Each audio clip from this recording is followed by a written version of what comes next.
सबको ज्ञान देते हैं, है ना? है कि नहीं?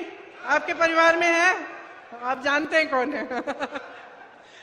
हर परिवार में होते हैं ऐसे अंकल जी, बैठते हैं और सुबह शाम, मतलब जैसे ही शादी वादी का सब हो रहा है समारोह, सब लोग हैं वहां बैठ के सबको ज्ञान दे रहे हैं।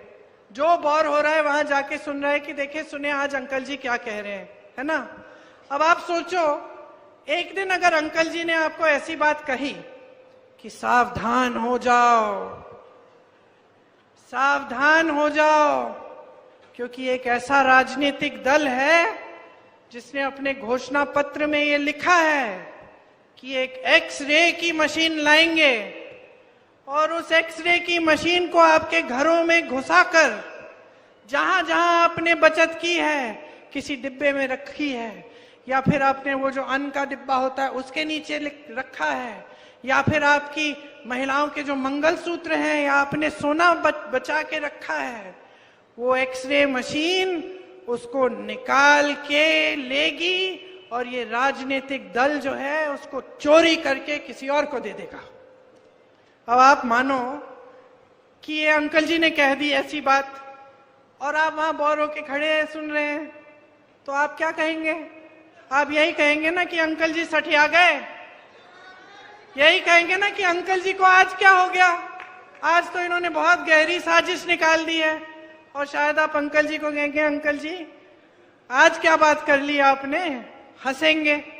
अब यही बात इस देश के प्रधानमंत्री भरे मंच पे खड़े होकर अपने पद की गरिमा, अपने पद की गंभीरता को आधार बनाकर आपके सामने रख रहे हैं, यही बात कर रहे हैं ये, तो आपको हंसी क्यों नहीं आ रही है?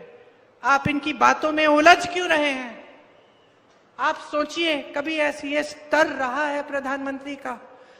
इस देश के कितने महान प्रधानमंत्री रहे, सिर्फ कांग्रेस पार्टी के नहीं, हाँ 2-3 मेरे परिवार से रहे, पंडित नेहरू जी, इंदिरा जी, राजीव जी, लेकिन वाजपेयी जी भी थे, मनमोहन सिंह जी भी थे। क्या स्तर था उनका, और इन्होंने स्तर इतना गिरा दिया है कि चुनाव के सामने ये कहने के बजाय कि मुझे वोट दीजिए, मैंने 10 सालों में ये काम और ये काम किया है, आपके सामने आकर कहते हैं फिजूल की बातें कि कोई राजनीतिक दल आपके गहने एक्सरे की मशीन से चुराएगा। मजाक समझ रखा है इन्होंने। हंस रहे हैं, लेकिन सिर्फ ये हंसी की बात नहीं है, गंभीर बात है कि आपने इनके लिए इतना आसान बना दिया है सब कुछ।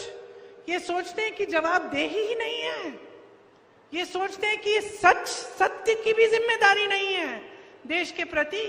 ये सोचते हैं कि आपके सामने आकर कुछ भी झूठ बोल लें, कभी इंदिरा जी के बारे में बोलेंगे, कभी मेरे पिताजी के बारे में बोलेंगे, कभी पूरे परिवार के बारे में कुछ झूठ बोल देंगे, वो तो अलग बात है, ठीक है बोलने दीजिए, हम उनके खिलाफ हैं, हम उनके बारे में उनकी सच्चाई आपके सामने लाते हैं, हम उनसे लड़ते हैं, हम आपके लिए लड़ते हैं, तो हमारे बारे में बोलेंगे, बोलने दीजिए।